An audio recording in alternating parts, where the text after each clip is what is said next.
بارش ہمیشہ سے اس کے دل کے قریب رہی ہے، شاید اس لیے کہ کچھ باتیں وہ کہہ نہیں سکی اور بارش ہمیشہ اس کے لیے بولتی رہی۔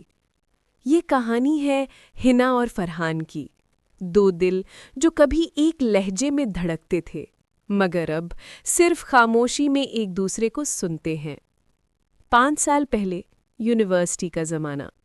ہنا ایک پرجوش، ہنستی مسکراتی لڑکی تھی، فرحان ایک سنجیدہ مگر دل کے نرم کونوں والا لڑکا۔ پہلی بار وہ دونوں ایک پروجیکٹ کے دوران ملے۔ ہنا کی باتوں میں شرارت، فرحان کے لہجے میں سکون، اور انہی دو انتہاؤں کے بیچ محبت نے جنم لیا۔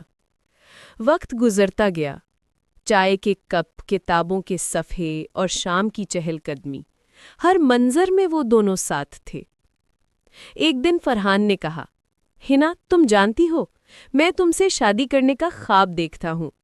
ہنا مسکرا کر بولی، تو خواب مت دیکھو، سچ کر دکھاؤ۔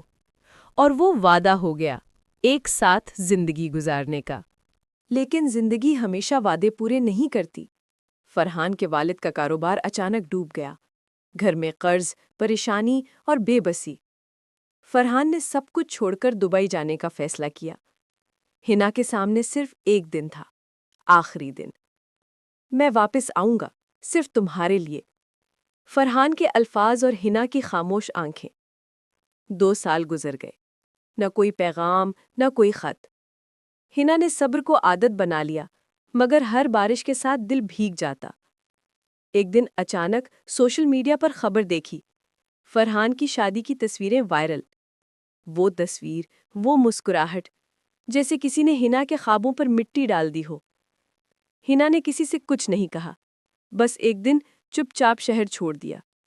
سب نے سمجھا وہ بھول گئی، مگر سچ یہ تھا وہ ابھی تک فرحان کے وعدے میں جی رہی تھی۔ 5 سال بعد ایک شام بارش کے دوران ہنا کراچی واپس آئی۔ ایک پرانی کافی شاپ، وہیں میز، وہیں خوشبو۔ دروازہ کھلا، ایک شخص اندر داخل ہوا، گیلی قمیض، چہرہ تھکا ہوا۔ فرحان، تم واقعی ہنا ہو؟ اس نے دھیرے سے پوچھا۔ ہنا نے مسکرا کر کہا، وقت بدل گیا ہے فرحان، اب میں خواب نہیں دیکھتی۔ فرحان کی آنکھوں میں پچھتاوا تھا۔ میں تمہیں سمجھا نہیں سکا، وہ شادی صرف مجبوری تھی، ماں کے کہنے پر۔ میں آج بھی تمہیں بھولا نہیں۔ ہنا نے چپ رہ کر کھڑکی سے باہر دیکھا، بارش ہو رہی تھی۔ فرحان، کچھ لوگ بھولے نہیں جاتے، بس وقت ان کا چہرہ دھندلا کر دیتا ہے۔ فرحان نے دھیرے سے کہا، تو کیا تم مجھے معاف کر سکتی ہو؟ ہنا نے آنکھیں بند کیں، ایک سانس لی اور کہا کہ معافی کے لیے کوئی الزام باقی نہیں رہا۔ تم میری یادوں میں زندہ ہو اور یہی کافی ہے۔ فرحان چلا گیا۔ ہنا نے کافی کا آخری گھونٹ پیا، کھڑکی سے باہر دیکھا اور مسکرا دی۔ کچھ ملاقاتیں کبھی ختم نہیں ہوتی، وہ دل کے کسی کونے میں بارش بن کر برستی رہتی ہیں۔